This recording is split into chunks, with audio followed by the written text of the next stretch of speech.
The mission began like any other patrol flight over contested airspace, with our pilot maintaining standard surveillance protocols while monitoring communication channels. The weather conditions that day presented limited visibility, creating the perfect cover for unexpected aircraft to slip through radar detection systems without early warning. As the flight computer registered a sudden anomaly at the 9 o'clock position, the pilot immediately recognized the signature of an advanced enemy fighter jet approaching at supersonic speed. This was no ordinary encounter.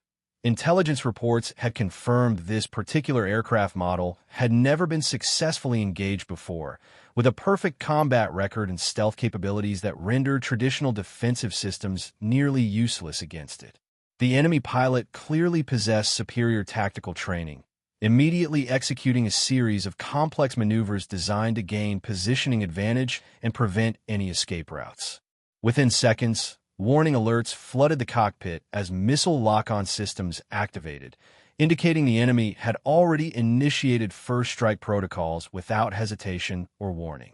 Our pilot faced impossible odds, outmatched in aircraft capabilities, outnumbered with reports of additional hostiles en route, and operating in airspace where reinforcements couldn't reach the location for at least 20 minutes. The tactical computer calculated survival probability at less than 18% using conventional defensive measures and evasion techniques. In that critical moment, standard operating procedure dictated immediate retreat and defensive posturing to minimize engagement risk. Instead, our pilot made a decision that would later be studied in military academies worldwide, deliberately turning toward the approaching threat rather than away from it. This counterintuitive move momentarily confused enemy targeting systems and created a narrow window of opportunity lasting mere seconds. The recorded cockpit audio captured the calm determination in the pilot's voice during radio communication. Command, target acquired. Requesting permission to deploy Shadowcaster. There was a lengthy pause from mission control before the response came through. Permission granted. Weapon system cleared for first operational deployment. Few people on Earth knew what Shadowcaster referred to. It represented the culmination of 15 years of classified research and billions in development funding. What happened next defied conventional aerial combat physics and established tactical doctrine. As the enemy aircraft closed to what would normally be considered optimal firing range, our pilot activated a system that had never before been used in actual combat conditions. The onboard flight recorder shows a sequence of commands being entered that weren't part of any standard weapons deployment protocol. Radar operators monitoring the engagement reported unprecedented electromagnetic readings just before all tracking systems temporarily went offline for 8.7 seconds. A blackout affecting both friendly and enemy surveillance capabilities across the entire region. When systems re-established connectivity, something remarkable had occurred that would forever change the understanding of aerial dominance and technological superiority in modern warfare. What makes the Shadowcaster system truly revolutionary isn't just its effectiveness, but the fundamental principles it employs that break away from conventional weapons engineering completely. Unlike traditional missile systems that rely on kinetic impact or explosive payloads, this technology operates on the electromagnetic spectrum, targeting the increasing vulnerability of highly computerized aircraft. The system generates a precisely calibrated energy field that doesn't damage physical components directly, but instead creates cascading failures across integrated avionics networks. The development team behind this technology included not just weapons engineers, but quantum computing specialists and electromagnetic theorists who approached aerial combat from an entirely different paradigm than conventional military thinking. The system's core functionality remained theoretical for years until breakthroughs in materials science finally allowed for practical miniaturization and energy efficiency. Initial prototypes required power generation capabilities that couldn't fit inside fighter aircraft, making deployment impossible despite promising test results in laboratory conditions. The breakthrough came when researchers discovered a method to harness the aircraft's own engine output for momentary energy conversion, creating a self-sustaining reaction that could power the system for the crucial seconds needed during engagement. Flight testing revealed another unexpected advantage. The system's activation created virtually no heat signature or visual indicators, making countermeasures nearly impossible to deploy even if the enemy recognized what was happening. What truly separated Shadowcaster from existing electronic warfare systems was its adaptive intelligence component that could analyze enemy aircraft systems in real time and modify its approach accordingly. Traditional jamming technologies operate on predetermined frequencies and patterns that sophisticated defense systems have learned to recognize and counter. This new approach instead performed instantaneous analysis of the target's electronic signatures, identifying unique vulnerabilities in its specific configuration rather than relying on generic attack vectors. Military intelligence had confirmed that enemy pilots had been briefed extensively on countering standard electronic warfare tactics, creating a false sense of security against what they believed were predictable Western technology limitations. Perhaps most remarkably, the system was designed with proportional response capabilities that offered pilots unprecedented control over engagement outcomes. At lowest settings, it could temporarily disable weapons systems without affecting flight controls, allowing for forced landings and pilot capture rather than destruction. At maximum deployment, which our pilot authorized in this historic encounter, it could systematically disable critical flight systems while preserving the aircraft's black box and other intelligence-gathering components for later recovery and analysis. This capability represented a paradigm shift in aerial engagement philosophy, moving beyond the binary outcomes of destruction or escape that had defined air combat since its inception. The implications for future conflicts extending beyond conventional battlefields into the electromagnetic domain were profound and far-reaching. As the enemy fighter closed to within terminal engagement range, our pilot faced the most critical decision point of the entire mission. The targeting computer had established missile lock, but launching conventional weapons would have revealed our aircraft's position to additional hostile forces approaching from the northeast. The classified mission transcript reveals the extraordinary pressure of that moment. Fuel reserves were dropping to critical levels after extensive evasive maneuvers, and communication with command had become intermittent due to enemy jamming attempts. With seconds remaining before the engagement window would close permanently, our pilot initiated the Shadowcaster deployment sequence, requiring perfect timing and positioning relative to the enemy aircraft. Military experts analyzing the encounter later noted that the maneuver required exceptional situational awareness and aircraft handling skills that only come with thousands of flight hours. The cockpit recording captures the tension as multiple warning systems activated simultaneously during the approach. The enemy pilot, clearly detecting something unusual, attempted a series of sophisticated evasive maneuvers that would have broken any conventional targeting lock. What the enemy couldn't know was that Shadowcaster didn't track physical movement, but rather the electronic signature of the aircraft's core systems, making traditional evasion techniques completely ineffective. As deployment countdown reached final stages, our pilot maintained extraordinary focus, manually adjusting parameters to account for the unexpected defensive countermeasures being attempted. Weapons officers reviewing the engagement noted that most pilots would have aborted the approach under such challenging conditions. The margin for error had narrowed to virtually zero.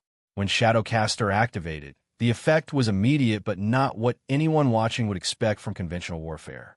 There was no explosion, no visible projectile, no dramatic mid-air collision, just a momentary electromagnetic pulse that appeared on monitoring equipment as a brief anomaly. For 3 seconds, nothing seemed to happen, creating a moment of uncertainty captured in the pilot's elevated breathing pattern on cockpit recordings. Then, systematically, the enemy aircraft systems began failing in cascade sequence exactly as the technology had been designed to operate. First, weapons systems went offline, followed by navigation, communication, and finally, critical flight control systems. The enemy pilot, suddenly finding themselves in an unresponsive aircraft, attempted emergency protocols that, for the first time ever against this particular aircraft model, proved completely ineffective. What makes this encounter truly historic wasn't just the technology's effectiveness, but the precise execution under extreme duress. Our pilot maintained optimal positioning throughout the engagement, ensuring maximum system effectiveness while simultaneously preparing for immediate evasive action in case of failure. When the enemy aircraft began its uncontrolled descent, our pilot didn't immediately retreat, but instead maintained visual contact, gathering crucial intelligence on the technology's real-world effectiveness that no simulation could have provided. The entire engagement lasted just 72 seconds from initial detection to conclusion, but military analysts would spend months studying every microsecond of data collected. As the disabled enemy fighter descended below cloud cover, our pilot transmitted the code phrase that would electrify the entire chain of command. Shadowcaster confirmed effective. Target neutralized with system integrity preserved for intelligence recovery. Within minutes of the engagement, specialized recovery teams were already mobilizing from forward operating positions that had been strategically placed in anticipation of eventual Shadowcaster deployment. These weren't standard search and rescue units, but rather highly trained technical intelligence specialists equipped with advanced containment and analysis equipment. What's particularly remarkable about the recovery operation was the precision with which it had been planned. Satellite imagery shows team deployment occurring exactly 17 minutes after engagement conclusion, arriving at the crash site before local military forces could establish a secure perimeter. Their primary objective wasn't just recovering the enemy pilot, but securing the aircraft's intact systems and any data that might reveal the effectiveness of the weapon and potential countermeasures the enemy might have been developing. The recovery team's after-action report, recently declassified with heavy redactions, reveals several unexpected findings that would prove crucial for future Shadowcaster deployments. The enemy aircraft's onboard systems have been disabled exactly as designed, but certain backup protocols had activated that weren't present in intelligence briefings or technical schematics acquired through previous operations. This suggested the enemy had been developing redundancy systems specifically designed to counter electromagnetic attacks, though they ultimately proved insufficient against Shadowcaster's adaptive approach. The aircraft's black box contained valuable data, showing precisely how its systems had failed and in what sequence, providing engineers with real-world performance metrics that would allow for system refinement and counteracting any defensive adaptations the enemy might implement. Perhaps most valuable was the recovery of the enemy pilot, who survived the controlled descent with only minor injuries due to Shadowcaster's ability to disable systems while leaving basic life support and emergency functions operational. Interrogation transcripts remain heavily classified, but sources indicate the pilot was completely unaware of what had happened during the engagement. From their perspective, their supposedly invulnerable aircraft had experienced catastrophic systems failure without any visible or detectable cause, a psychological impact that intelligence officers noted would likely spread throughout enemy pilot ranks once word of the incident circulated. This psychological element hadn't been an officially stated objective of the Shadowcaster program, but emerged as a significant secondary benefit that military psychologists are still studying for its implications on enemy combat effectiveness and morale. The most surprising element of the recovery operation was the discovery of previously unknown surveillance equipment aboard the enemy aircraft, technology designed to gather electronic intelligence on Western defense systems during provocative close approaches. This confirmed suspicions that what had appeared to be aggressive combat maneuvers were actually calculated intelligence-gathering missions aimed at cataloging response patterns and defensive capabilities. The recovered equipment provided counterintelligence specialists with invaluable insight into enemy collection methods and priorities, effectively turning the tables on what had been a long-running intelligence operation. Military leadership immediately recognized the strategic value extended far beyond a single aircraft neutralization. They had compromised an entire intelligence network while simultaneously demonstrating capabilities that would force the enemy to reconsider their operational assumptions and strategic planning at the highest levels. News of the engagement spread through classified intelligence channels long before any public acknowledgement, triggering emergency assessment meetings among both Allied and adversary military leadership. Satellite imagery captured unusual activity at enemy airfields within hours of the incident, with multiple high-value aircraft being moved to hardened underground facilities, a clear indication they recognized something unprecedented had occurred. Defense ministries worldwide initiated urgent reviews of their electronic warfare capabilities and vulnerabilities, with particular focus on systems previously considered immune to such attacks. Within intelligence communities, the incident was immediately recognized as a watershed moment comparable to the introduction of stealth technology or precision-guided munitions, an advancement that fundamentally altered military planning assumptions and force protection priorities across the spectrum of operations. Diplomatic channels captured frantic communications as enemy nations attempted to determine exactly what had occurred without revealing their knowledge of the lost aircraft, which officially was never acknowledged to have been operating in the area. Several countries abruptly canceled planned military exercises that would have involved their advanced aircraft, citing maintenance issues and weather concerns that analysis indicated were clearly pretextual. Perhaps most telling was the immediate recall of several military attaches from Western embassies, individuals later identified as technical intelligence specialists focused on aviation and electronic warfare systems.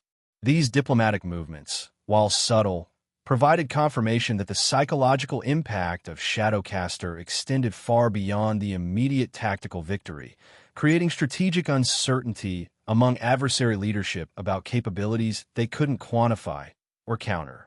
Financial markets provided another unintended indicator of the technology's impact, with defense contractor stocks showing unusual patterns in the days following the engagement. Companies specializing in electronic warfare protection systems saw significant valuation increases despite no public announcements, suggesting information leakage through classified procurement channels as military planners rushed to address newly recognized vulnerabilities.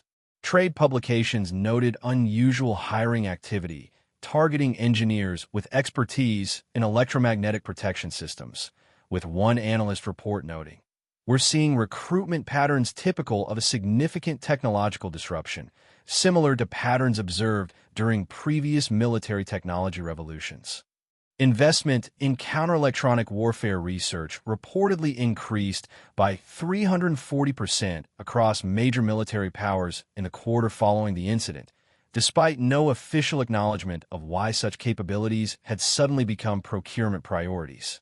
The most significant reaction came in operational changes observed across potential adversary air forces in subsequent months. Reconnaissance flights that had been conducted routinely for years suddenly adopted dramatically different patterns, maintaining greater distances from defended airspace and flying with passive sensors rather than active electronic systems. Training exercises showed new emphasis on operating with minimal electronic emissions and practicing procedures for maintaining basic flight capabilities during complete avionics failures. Most tellingly, intelligence sources reported the establishment of entirely new research divisions focused on electromagnetic hardening and resilience within military aircraft development programs. Without a single public statement or acknowledgement from any government, the balance of power in aerial warfare had shifted dramatically, and every major military power knew it. The questions remaining weren't if Shadowcaster had changed modern warfare, but how extensively and whether any effective countermeasure could be developed. What's often overlooked in technical analysis of the engagement is the extraordinary human element, the split-second decision-making and psychological fortitude demonstrated by our pilot during the operation. Cockpit recordings reveal remarkably steady vital signs, even as warning systems blared and threat indicators multiplied across control displays. Training officers later noted that the sequence of control inputs showed perfect procedural discipline despite the unprecedented nature of the situation, with no hesitation or correction in executing the complex deployment sequence. This wasn't simply about technology superiority, but represented the culmination of thousands of simulation hours and psychological preparation for precisely this scenario. The pilot later described the moment as complete clarity amid chaos, a state of focus where complex variables simplified into clear action pathways despite overwhelming environmental stress.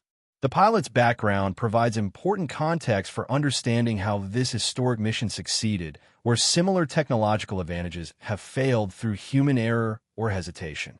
Selection for the Shadowcaster program involved not just exceptional flight skills, but specific psychological traits identified through advanced cognitive testing, particularly the ability to maintain decision-making capabilities under extreme uncertainty. The pilot had previously distinguished themselves during an incident where conventional systems failed during a storm, requiring manual navigation and landing using minimal instruments, demonstrating precisely the calm resource management later required during the Shadowcaster engagement. Military psychologists have extensively studied the personality profile that allows certain individuals to function optimally in scenarios where technological advantage must be coupled with perfect human execution. Post-mission debriefing transcripts show the pilots' remarkable technical understanding of both their own aircraft systems and the theoretical principles behind Shadowcaster's operation. During engagement analysis, they accurately predicted several system responses that hadn't been observed in testing environments, providing engineers with crucial insights for future refinements. This highlights an often underappreciated aspect of modern aerial warfare: the pilot's role not just as system operator, but as real-time analyst and developer. When asked about the most challenging aspect of the mission, the pilot surprisingly didn't mention the enemy engagement, but rather maintaining situational awareness of the broader battle space while focusing on deployment parameters, recognizing that tactical success needed to serve strategic intelligence objectives beyond simply neutralizing an immediate threat. What ultimately distinguished this pilot's performance wasn't technical proficiency alone, but their understanding of the mission's broader implications. Rather than celebrating the technological achievement, post-mission comments focused on how the engagement data would improve future operations and potentially save lives on both sides through non-destructive neutralization capabilities. This perspective reflects an evolution in combat philosophy that military leaders have increasingly emphasized, viewing encounters not as isolated victory/defeat scenarios, but as information-gathering opportunities within ongoing technological competition. As training academies now incorporate this mission into their curriculum, instructors emphasize this holistic understanding alongside technical proficiency. The pilot, whose identity remains classified, continues to provide insights to the program while maintaining operational status, ready to deploy next-generation capabilities that build upon the foundation of this historic first engagement. The revolutionary aerial engagement we've explored today represents far more than a single tactical victory. It marks the beginning of an entirely new chapter in military aviation history. The combination of groundbreaking technology and exceptional human performance demonstrated in this classified operation has fundamentally altered the balance of power in modern warfare. But what does this mean for the future of aerial combat and global security? How will adversary nations respond to capabilities they can barely understand, let alone counter? The strategic chess game continues to evolve with each technological breakthrough and counter-adaptation. What fascinates me most is how this single engagement has rippled through military doctrine worldwide, forcing reevaluation of assumptions that guided aviation development for decades. The question now isn't just about developing more advanced weapons, but about fundamentally rethinking vulnerability and protection in increasingly electronic battle spaces. For aviation enthusiasts and military historians watching this video, this represents one of those pivotal moments where everything changes, comparable to the first use of radar or jet engines in combat operations. Have you considered how technologies like Shadowcaster might eventually transition to civilian applications, as military innovations often do? The electromagnetic principles involved could revolutionize areas from communications to transportation safety. What other classified capabilities might already exist beyond what we've discussed today? The operational security surrounding this mission suggests it represents just the tip of a much larger technological iceberg developing beneath the surface of public knowledge. If you found this exploration of cutting-edge military technology fascinating, don't miss our upcoming video examining the new generation of pilots being trained specifically for these advanced systems. Hit subscribe and turn on notifications now to ensure you don't miss these exclusive insights into the rapidly evolving world of military aviation. Your support helps us continue bringing you declassified information and analysis you won't find anywhere else. Drop a comment below with your thoughts on how this technology might change the future of aerial warfare. I read every comment and will be responding to your insights. Until next time, keep your eyes on the skies. The future of aerial combat is unfolding before us.